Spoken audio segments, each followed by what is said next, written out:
Peoples labour بیرو Karachi division کے صدر اسلم سمو کی قیادت میں ایک وفد نے سینیٹر یوسف بلوچ سے ملاقات کی۔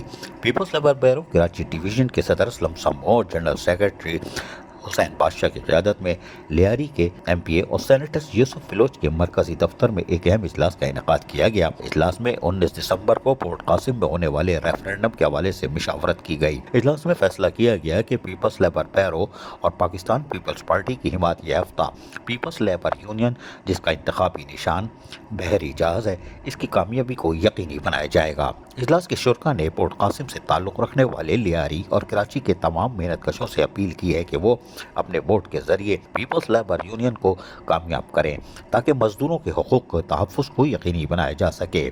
اس موقع پر یوسف بلوچ اور اسلم سمو نے کہا کہ مزدوروں کی فلاح و بہبود کے لیے پاکستان پیپلز پارٹی ہمیشہ صف اول میں رہی ہے۔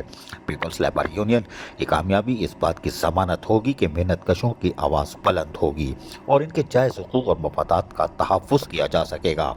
اجلاس میں عبدالوحید خان، زاہد بلوچ، منصور خاص خیلی، غلام نبی لاسی، ارسلان بلوچ، میر اکرم، لالا عاشق، نور محمد خان اور دیگر شامل تھے، جنہوں نے ریفرینڈم کے حوالے سے حکمت عملی اور اپنی تجاویز بھی پیش کی اور بھرپور تعاون کی ہر ممکن یقین دہانی بھی کروا دی۔ عزیز عارف، KBS بلدیاتی نیوز کراچی۔ ایسی ہی خوبصورت ویڈیوز فیوچر میں حاصل کرنے کے لیے ریڈ بٹن پر کلک کر کے اور بیل آئیکن کو پریس کر کے ہم سب کے سبسکرائبر بننا مت بھولیے۔